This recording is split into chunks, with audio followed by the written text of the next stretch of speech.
من الشيطان الرجيم. بسم الله الرحمن الرحيم. والنازعات غرقا والناشطات نشطا والسابحات سبحا فالسابقات سبقا فالمدبرات أمرا يوم ترجف الراجفة تتبعها الرادفة قلوب يومئذ واجفة أبصارها خاشعة يقولون إنا لمردودون في الحافرة أإذا كنا عظاما نخرة قالوا تلك إذا كرة خاسرة فإنما هي زجرة واحدة فإذا هم بالساهرة. Sadaqallahu azim. Assalamualaikum warahmatullahi wabarakatuh. Alhamdulillah wassalatu wassalamu ala rasulillah wa ala alihi wa sahbihi mawala. Saudaraku pemirsa TV One rahimakumullah, kita semua berjumpa kembali dalam program Assalamualaikum Nusantara. Semoga kita semua dijaga oleh Allah Subhanahu wa Ta'ala. Barusan ayat yang Abi Amir bacakan adalah tentang kematian, bahwa Allah Subhanahu wa Ta'ala akan mencabut nyawa hamba-hambanya. Semua kita pasti akan mati, karena Allah yang menentukan kematian ini. Semua makhluk akan berakhir. Kullu syai'in halikun illa wajhah. Semua wujud selain Allah akan berakhir, kecuali makhluk-makhluk yang Allah abadikan sesuai dengan kehendaknya.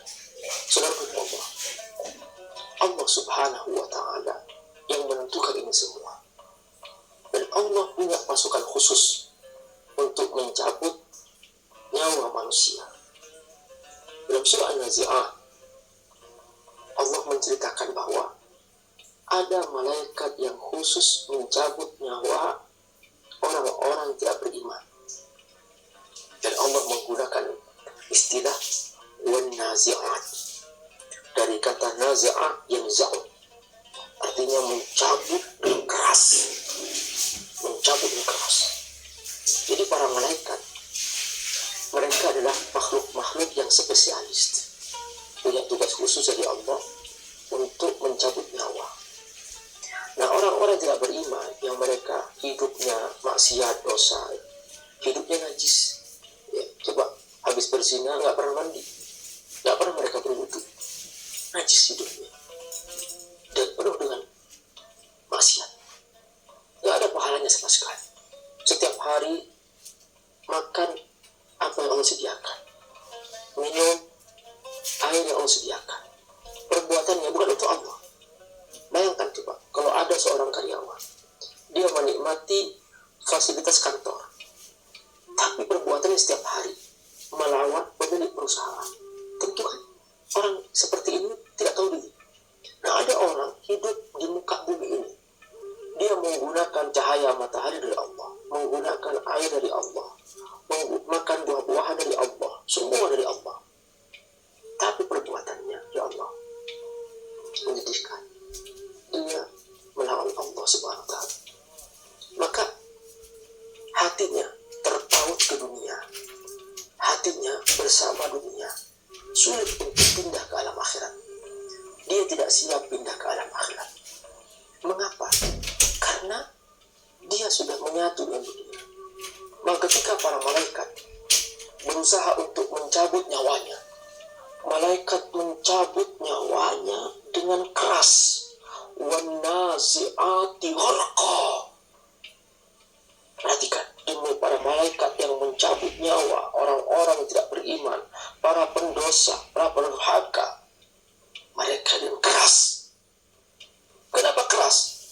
Karena memang rohnya ini pengennya di dunia saja, nggak mau pindah ke akhirat. Karena dia tahu kalau pindah ke akhirat dia akan dihisab, dia akan diadab oleh Allah. Dia ketakutan. Maka dia benar-benar terus bertahan. Maka terpaksa pencabutan harus terjadi. wan nazi'ati gharqa, demi para malaikat yang mencabut nyawa para pendosa, para pendurhaka yang keras. Di situ malaikat berkata, ya ayyatuhan nafsul khabithah, wahai jiwa yang kotor, ukhruji ila sakhatillah, keluarlah kamu menuju kemurkaan Allah. Ya, langsung dicabut dengan keras.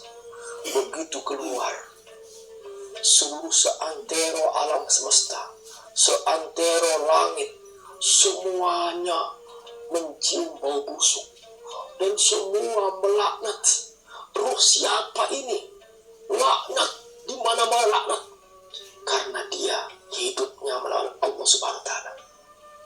Saudaraku rahimakumullah, alangkah sedihnya roh seperti ini tidak punya tempat, karena memang pekerjaannya tidak pernah memuliakan Allah. Pekerjaannya tidak pernah berterima kasih kepada Allah. Perbuatannya hanya menggerogoti nikmat Allah, tapi untuk berbuat dosa yang lain.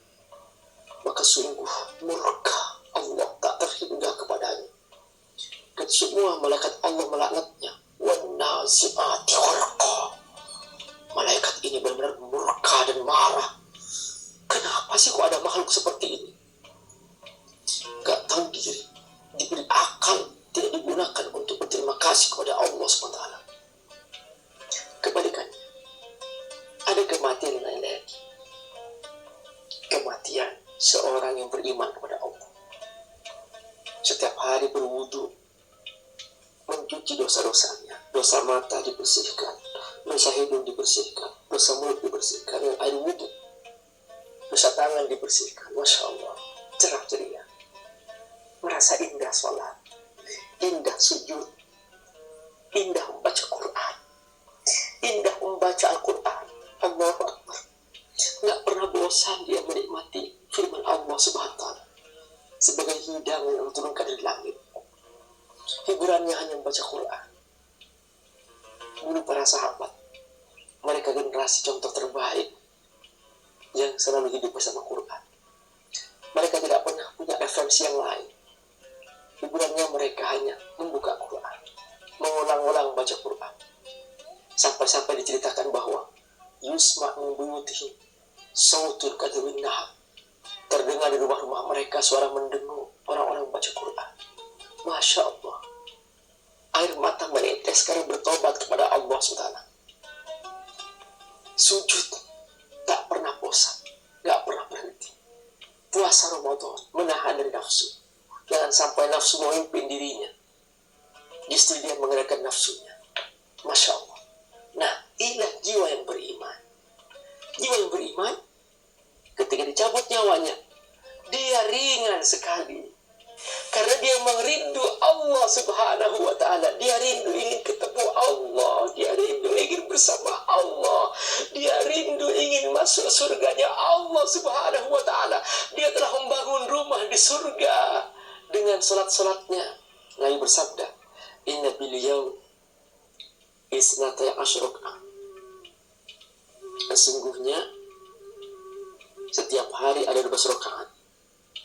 Man shalla bil yaum isnatay asyrakah tatawu'an faqad bana baitan fil jannah.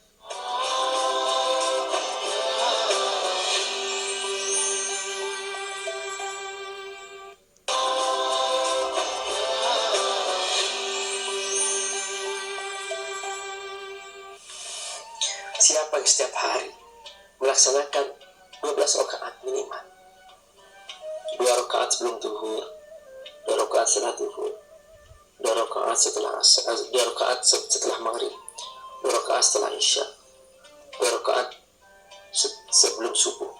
Ini perhatikan ya, sebelum zuhur, sesudah zuhur, sebelum asar, sesudah maghrib, sesudah isya, ya, sebelum subuh, fajar. Total 12 rakaat ini minimal. Memang ada 4 rakaat sebelum zuhur, ada 4 rakaat sebelum sesudah zuhur, ada. Itu minimal 12 rakaat kata Nabi. Faqad bana baitan fil jannah. Jadi orang yang mengerjakan 12 rakaat ini setiap hari, dia telah pernah membangun rumah di surga. Dia rindu. Sudah dia bangun setiap hari. Dia tidak pernah meninggalkan salat sunnah qabliyah ba'diyah. Selalu dia menjaganya. Masya Allah. Maka begitu dicabut, memang dia sudah ingin segera kembali kepada Allah Subhanahu wa Ta'ala. Allahu Akbar. Makanya malaikat yang mencabutnya mencabut dengan ringan. Wan nasyitati nashta. Demi para malaikat yang mencabut nyawa dengan ringan, dengan tenang, tidak tergesa-gesa, tidak keras, karena dia memang ingin kembali kepada Allah Subhanahu wa Ta'ala. Begitu dicabut, ya Allah, tercium harum di seantero alam semesta, di seantero langit, harum sekali. Masya Allah, harum sekali. Ini dia surgaku rahmatullah. Betapa indahnya orang seperti ini. Hidupnya penuh dengan keberkahan. Maka ketika dicabut nyawanya, dia tenang. Karena dia memang sudah siap untuk mati. Allahu Akbar. Subhanallah. Allah menceritakan dalam Al-Quran. Kullu nafsin dha'iqatul maut. Semua kita pasti akan mati. Dan kita semua diingatkan selalu untuk kematian ini. Makanya kita diajarkan agar kita selalu ziarah kubur. Apa kata Nabi? Kuntu nahaitukum an ziyaratil kubur. Ala fazuruha fa innaha tudzakirukum bil akhirah. Aku dulunya melarang kalian untuk ziarah kubur karena dulu dikhawatirkan, karena imam para sahabat masih di awal-awal takut nanti dianggap kuburan keramat, lalu minta kuburan. Enggak. Nabi setelah itu, setelah melihat sahabat sudah kuat imannya, sudah paham tentang akidah, tentang iman, kata Nabi, silahkan kamu ziarah kubur. Fa innaha tudzakirukum fil akhirah. Tudzakirukum bil akhirah. Dia mengingatkan kamu kepada akhirat. Dengan ziarah kubur, ingat akhirat. Assalamualaikum wa diyar mu'minin wa mu'minat wa inna insyaallah bikum lahiqun. Assalamualaikum wahai ahli kubur. Aku akan menyusul kamu. Aku akan menyusul kamu. Ini pemandangan yang mengingatkan kita sehingga tidak terlena dengan dunia, sehingga kita tidak menjadikan dunia sebagai tujuan. Begitulah kita diingat tentang kematian. Makanya dulu Umar bin Khattab radhiyallahu anhu, dia mengatakan, kafal mautu wa'idhan. Cukuplah kematian sebagai pengingat. Cukuplah kematian sebagai pengingat. Saudara-saudara, bagaimana caranya supaya kita husnul khatimah? Pertama, jadikan hidup kita ibadah. Iyyaka na'budu wa iyyaka nasta'in. Semua ibadah. Orang yang menjadikan hidupnya ibadah, pasti dia tidak akan berbuat dosa. Ketika dia bekerja di kantor, dia tidak akan mengambil yang haram. Pandangannya tidak akan dipandangkan kepada wanita yang bukan mahram. Pandangannya tidak akan digunakan untuk melihat yang Allah haramkan. Karena hidupnya untuk ibadah. Tangannya tidak akan digunakan untuk menyentuh, menulis hal-hal yang Allah haramkan. Ibadah. Kakinya tidak akan digunakan untuk melangkah ke tempat-tempat dosa. Ibadah. Maka ikrar yang diucapkan, iyyaka na'budu wa iyyaka nasta'in, menjadi penguat dirinya untuk selalu konsisten beribadah kepada Allah Subhanahu wa Ta'ala. Ini cara istiqomah. Ketika dia hidupnya untuk ibadah 24 jam, tidurnya ibadah, bangunnya ibadah, makannya ibadah, maka ketika dia dicabut oleh Allah Subhanahu wa Ta'ala, dicabut dalam keadaan beribadah kepada Allah Subhanahu wa Ta'ala, karena semua hidupnya ibadah, maka tidak ada yang sia-sia dalam hidupnya. Dia pamit ke istrinya pagi-pagi, aku akan kantor untuk mencari nafkah. Maka dia pulang membawa nafkah yang halal, karena dia tahu aku sedang beribadah kepada Allah Subhanahu wa Ta'ala. Dia menjaga hatinya, menjaga jiwanya, menjaga hidupnya jangan sampai berlumur dosa. Dia pulang ke rumahnya dengan penuh cerah ceria, istrinya menyambutnya dengan bahagia, karena dia tidak pernah memandang yang lain. Yang paling cantik di depannya hanyalah sang istri. Hidupku untuk ibadah. Di rumahnya bersama keluarganya beribadah. Masya Allah, istri memuliakannya, anak memuliakannya, dia berbuat baik kepada keluarganya, dan dia memberikan terbaik untuk keluarganya. Begitulah ketika dia meninggal dunia, dalam keadaan bersih seperti ini, maka dia menjadi pribadi yang husnul khatimah. Karena semua hidupnya untuk beribadah kepada Allah Subhanahu wa Ta'ala. Beruntunglah orang yang selalu menjadikan visi hidupnya hanya untuk beribadah kepada Allah Subhanahu wa Ta'ala. Wa ma khalaqtul jinna wal insa illa liya'budun, kata Allah. Aku tidak pernah menciptakan jin manusia kecuali untuk beribadah kepada aku. Begitulah dia pribadi yang istiqamah. Yang kedua, jangan lepas hidup kita dari zikir. Allah Subhanahu wa Ta'ala mengajarkan bahwa kita adalah selalu berzikir kepada Allah Subhanahu wa Ta'ala. Wa dzakara asma rabbih fasalla. Perhatikan, adalah berzikir selalu, setiap saat. Qad aflaha man tazakka wa dzakara asma rabbih fasalla. Dia selalu berzikir kepada Allah. Masya Allah, Allahu Akbar. Jangan lepas lidah ini mengucapkan tasbih. Subhanallah bihamdihi, subhanallah al-azim, astaghfirullahaladzim. Ini tasbih yang Nabi sukai setiap saat. Pujilah Allah Subhanahu wa Ta'ala. Tinggikan Allah. Allah yang maha tinggi. Kita semua siapa? Kita tidak punya apa-apa. Kita hanyalah miliknya. Dan kita semua akan kembali kepadanya. Kita hanya membutuhkannya. Dan kewajiban kita hendaklah berzikir kepada Allah. Jangan menjadikan yang kita sebut selalu hanya masalah harta, masalah uang, masalah kepentingan. Ya Allah, na'udzubillah min dzalik. Sebut nama Allah. Bangun pagi berzikir. Sungguh saudara Allah, Imam An-Nawawi pernah mengumpulkan zikir-zikir Rasulullah sallallahu alaihi wasallam. Masya Allah.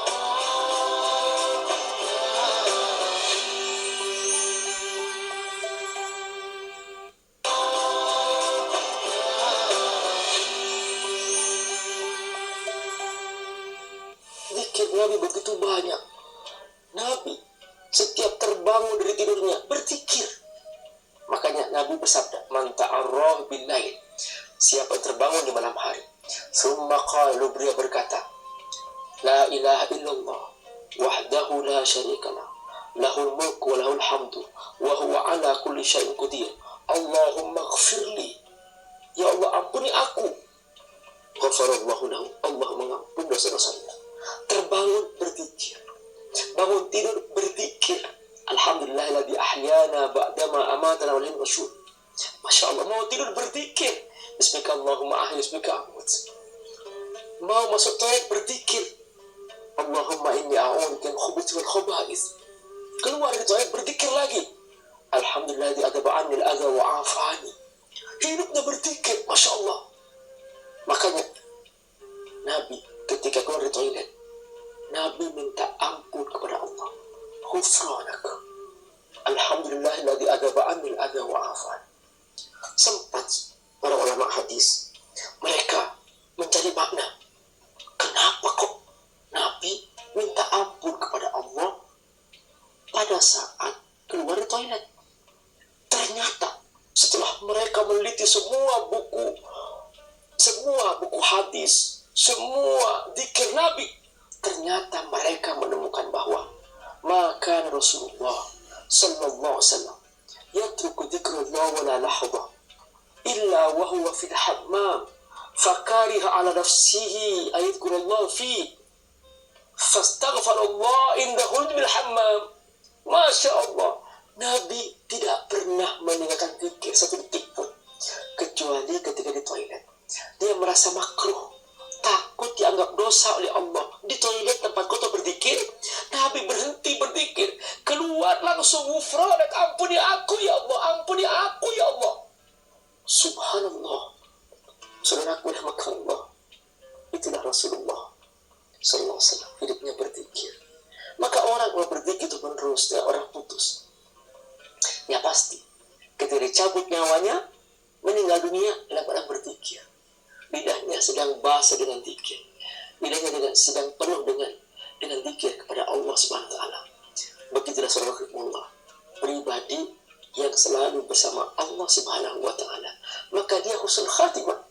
Tidak pernah dia khawatir tentang hidupnya, karena semua dalam kebaikan-kebaikan. Itulah cara yang kedua, hendaklah selalu berzikir.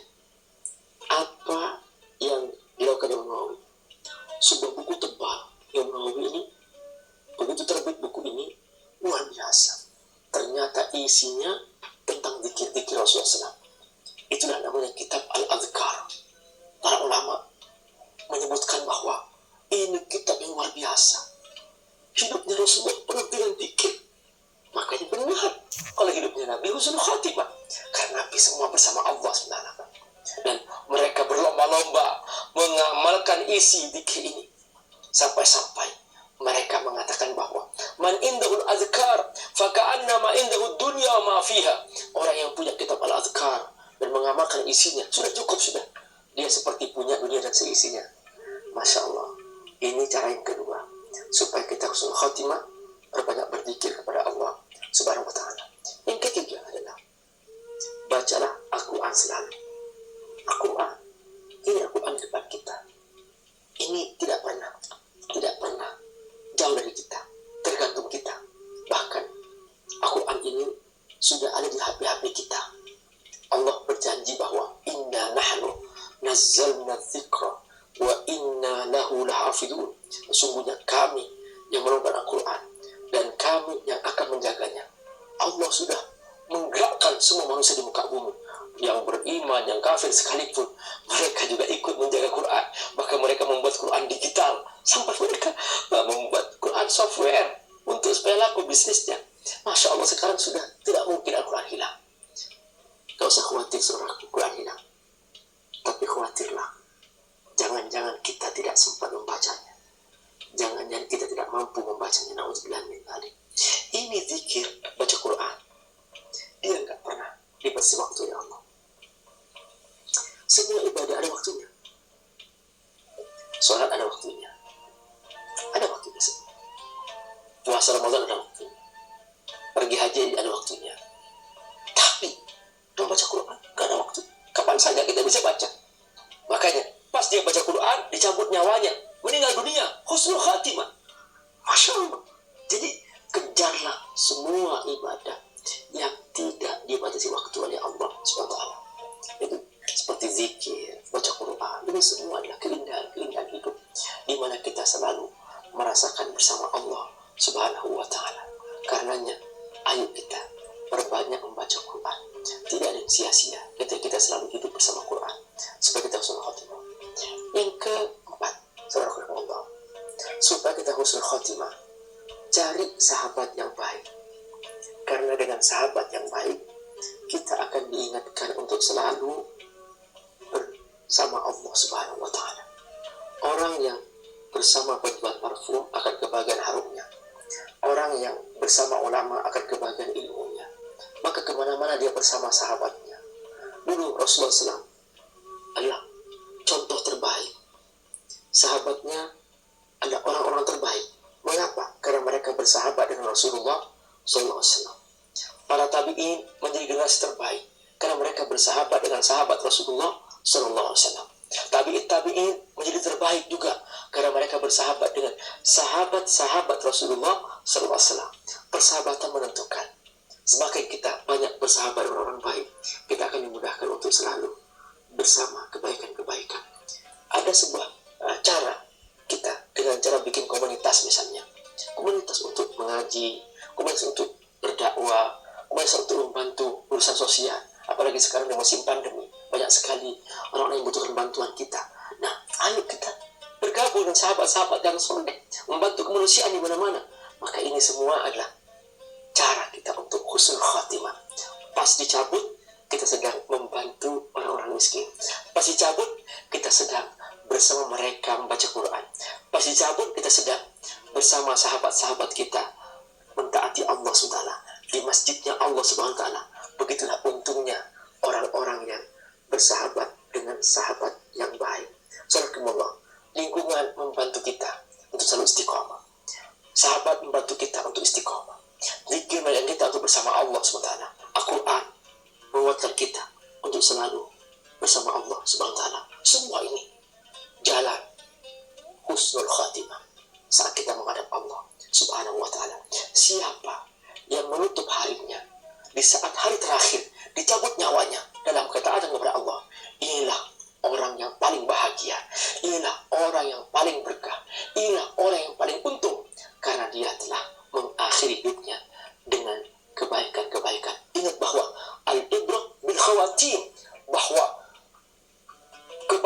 segala sesuatu sangat ditentukan oleh di akhirnya. Rubah kalimatin yadkhulu bihan nar, boleh jadi karena itu kalimat seseorang baik semuanya, tapi terakhirnya dia su'ul khatimah, masuk neraka karena itu kalimat. Makanya hati-hati dengan sebuah kalimat yang kita laksanakan, yang kita ucapkan. Rubah kalimatin yadkhulu bihal jannah, boleh jadi juga satu kalimat membuat kita masuk surga. Jadikan akhir kita saat kita diambil oleh Allah, kita lakukan kebaikan, dalam keadaan ketaatan, sehingga kita menjadi hamba Allah yang hakiki. Surga Allah, itulah dia hakikat kematian yang harus kita songsong sebagai jalan hidup kita menuju Allah Subhanahu wa ta'ala. Jangan sampai di akhir hidup kita ternyata na'udzubillah min dzalik adalah su'ul khatimah. Na'udzubillah min dzalik. Ayo kita jaga akhir hidup kita dengan amal soleh yang terus menerus, sehingga pas kita kembali kepada Allah dalam kebaikan. Wallahul muwaffiq.